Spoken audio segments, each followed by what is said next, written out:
രാഹുൽ മാങ്ങാണ്ടി ചെവിയിൽ ഒരു രഹസ്യം പറഞ്ഞതിന് പിന്നാലെ പി.ജെ. കുര്യൻ അദ്ദേഹം പാലക്കാട് മത്സരിക്കുന്നതിൽ യാതൊരു പ്രശ്നവുമില്ല എന്ന് കഴിഞ്ഞ ദിവസം മാധ്യമങ്ങൾക്ക് മുന്നിൽ നിന്ന നിപ്പിൽ മലക്കം മറിയുന്ന കണ്ടു.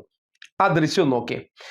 കഴിഞ്ഞ ദിവസം മന്നസമാധിയിലെത്തിയ പി.ജെ. കുര്യന്റെ ചെവിയിൽ ചെന്ന് എന്താണ് രാഹുൽ മാങ്ങാണ്ടി പറഞ്ഞിട്ടുള്ളത് എന്നുള്ള സംശയം പല കോണുകളിൽ നിന്ന് ഉയരുകയാണ്. ആ രഹസ്യം നിങ്ങളോട് അങ്ങ് വെളിപ്പെടുത്തുകയാണ്.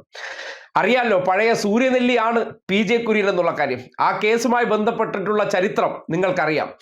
ആ പെൺകുട്ടി പറഞ്ഞ വലിയ വെള്ള വസ്ത്രധാരിയായിട്ടുള്ള പ്രായം ചെന്ന ആളാരാണെന്നൊക്കെ അന്നത്തെ കാലഘട്ടത്തിൽ അധികാരം ഉപയോഗിച്ച് അതിൽ നിന്ന് ഊരിപ്പോയ കുര്യന്റെ ചെവിയിൽ പറഞ്ഞിട്ടുണ്ടാവുക, ഇനിയും സ്റ്റോക്ക് എൻ്റെ കൈവശമുണ്ട്, ഏതെങ്കിലും ഒരെണ്ണം ആവശ്യമുണ്ടെങ്കിൽ പറയുന്നിടത്ത് ഞാൻ എത്തിച്ചു തരാം എന്നതായിരിക്കും മാങ്ങാണ്ടി പി.ജെ. കുര്യന്റെ ചെവിയിൽ പറഞ്ഞത്. പിന്നെ പി.ജെ. കുര്യന് വീക്ക്നെസ് ഉള്ളത് കൊണ്ട് തന്നെ ഇത്തരം വീക്ക്നെസ് കയറി മാങ്ങാണ്ടി പിടിച്ചതാണെന്ന് മനസ്സിലാക്കാൻ കഴിയുന്നുണ്ട്. അല്ലാതെ ഒരു വ്യക്തി ഇത്രയും വലിയൊരു നിലപാടൊക്കെ പ്രഖ്യാപിച്ചതിന് ശേഷം നിന്ന നിപ്പിൽ, അതായത് പാലക്കാട് മത്സരിക്കാൻ എത്രയോ യോഗ്യരുണ്ട്, അവിടെ മാങ്ങാണ്ടിയുടെ ആവശ്യമേ ഇല്ല, അവിടെ പുതിയ ആള് വരും, പാലക്കാട് ഇനിയിപ്പോൾ കോൺഗ്രസിന് പുതിയ ജനപ്രതിനിധി, അപ്പോഴാണ് ചെവി ചെന്നെന്ന് കുശു കുശു കുശു അടിച്ചത്.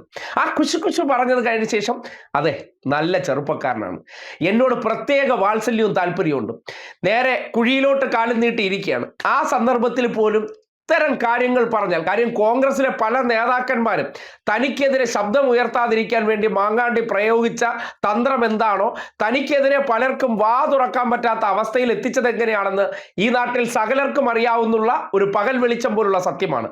ആ നിലയ്ക്കുള്ള ഒരു തന്ത്രം പയറ്റി, അതായത് സിമ്പിളായിട്ട് ഒരു ചൂണ്ടയിൽ കൊരുത്തം ഇട്ടുകൊടുത്തു.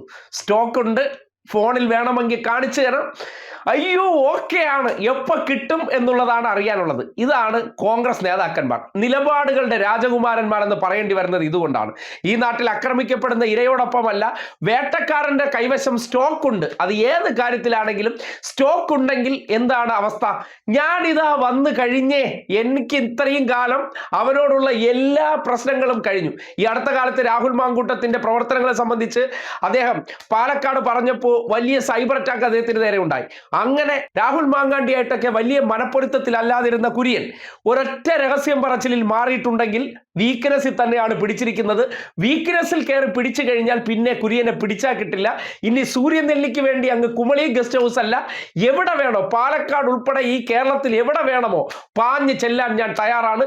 ഇത്രയും നല്ല ചെറുപ്പക്കാരനെ ഞാൻ കണ്ടിട്ടില്ല എന്ന് പറയണമെന്നുണ്ടെങ്കിൽ കുര്യന് കൊടുത്തിരിക്കുന്നത് ചില്ലറ ഓഫർ അല്ല. ഇനി ആരുടെ ഫോട്ടോയാണ് കാണിച്ചു കൊടുത്തിരിക്കുന്നതെന്നൊക്കെ ഇനി പുറത്തു വരേണ്ടിയിരിക്കുന്നു. അതിന് എപ്പോഴെങ്കിലും കുര്യനും മാങ്ങാണ്ടിയുമായിട്ട് തെറ്റണം. ആ സന്ദർഭത്തിൽ ഇതിൻ്റെ എല്ലാത്തിൻ്റെയും തിരക്കഥയും എങ്ങനെയാണ് എന്നെ പ്രലോഭിപ്പിച്ചതെന്നും വിളിച്ചു പറയുന്ന സാഹചര്യം ഉണ്ടാകുമെന്ന് നമുക്ക് അനുമാനിക്കാം.